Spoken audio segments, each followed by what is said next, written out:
rebound is pulled down by Thurl Bailey. Right side jumper, Malone. Rebound, Divac. Well, good look for Malone that time. He was just falling away a little bit. Might not have had to. And he comes up a little short on that jumper. This is Barry again. A three for John Barry. His first three of the night. He's got 7. And Sacramento regains the lead by a pair. First three-pointer for either team in the entire second half. 22nd lead change of the night. Bailey in traffic. He's double-teamed, and Jason Williamson's up with the ball.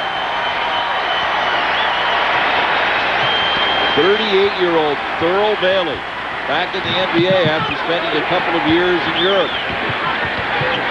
Williams to Maxwell for 3.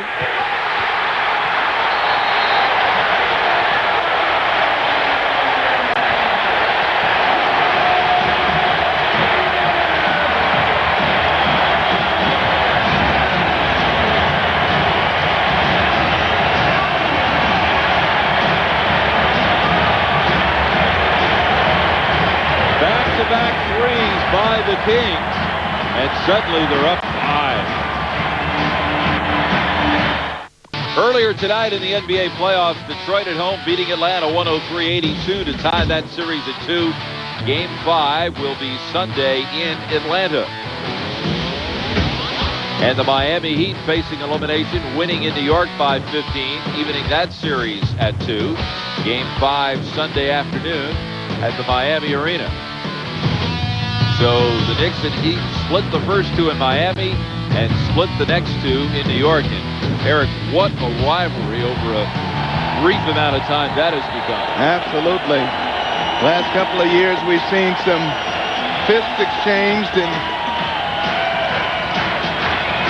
that kind of extracurricular activity affected the outcome of the series, but so far this season they've been fairly clean. There you see the last time that Utah went out in the opening round in '95 to Houston, who went on to win the championship. Second of 2 straight titles for the Rockets. Back-to-back three-pointers by John Barry and Vernon Maxwell, but the veteran Stockton comes back. He's got 10, and the lead is 3 inside 2 minutes. See what kind of composure the young Kings have here. Weber is fouled from behind. That is a tremendous mismatch, but Utah has been so good at rotating the defender down in the post to double or triple team the ball when it goes into Weber or Divac.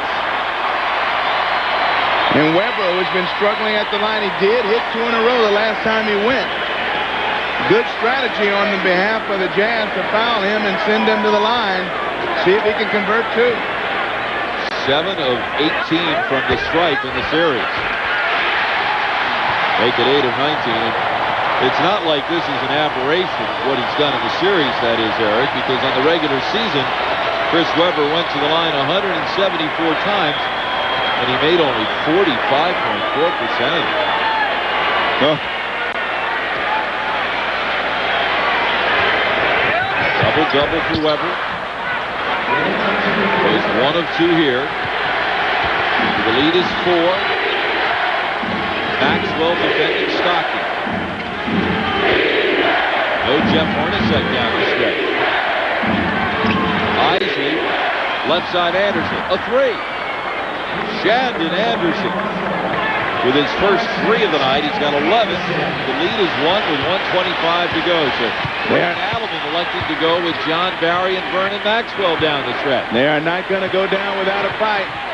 Now they do the same thing, and now Vlade will try to draw the foul and does against Karl Malone.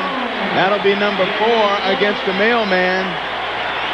But his first in the second late half. in the second quarter. Right. So Divac's at the line where he is 5 of 6 tonight. 18 of 24, 18 of 21 rather in the series. Big 13 rebounds tonight, 3 of them on the offensive end for him, and boy, you talk about a shooter's roll that time.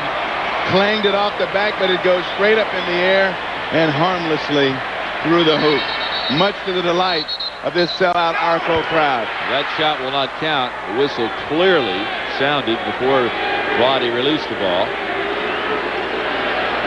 Maybe some fan had a whistle. That's what it sounded like. Some fan has a cowbell, that's for sure. Or throwing an object on the floor, perhaps. Might have cost their team a free throw, however. Let's see. Made it anyway.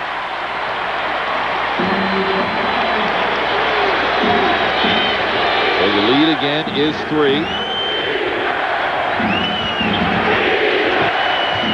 Stockton looking for Russell. Defended by Maxwell. Gets it to him. He's doubled by Divac. Isley kick out Anderson for 3. We're tied. Boy, same play. They run it again. Isley creates some action toward him. And we get a similar scenario as we had in Game 3, going down to the final moment. Divac backing in on Malone. Goes by Carl. Can't make the shot.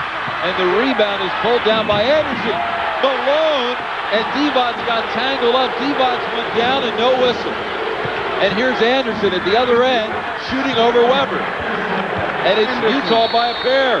Anderson, the hero of the night. 2 big threes from the same spot. And now the layup in transition.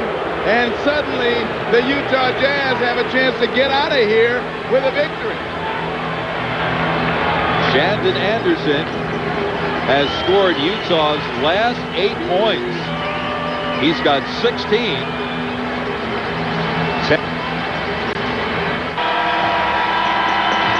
Following the Shandon Anderson basket, Sacramento down by 2, 31 seconds left. We mentioned the contact at the other end between Malone and Divac and no whistle.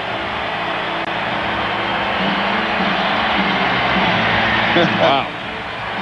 That's an arm drag takedown, they call it in the WWF.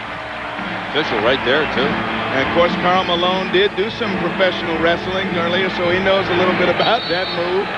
No foul call. Well, final 30. And the other night, they went down low to Divac, who beat Malone twice in a row. They give it to him. He's doubled. He's fouled. And count the hoop. Oh!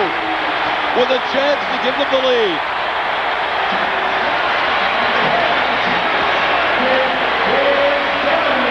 It's incredible to me. They've been aggressively doubling back when the ball's going down in the post all game, except this time. Vlade allowed to go across the lane. Malone and Stockton both hack him across the arms. He still gets it up. And now his team has the lead. 3-point play by Divac. Timeout Utah. And the Jazz are down 1. Only the second basket of the night for Divac. He's got 12 points. 8 of 9 from the free throw line. Wasn't going to be denied, was he?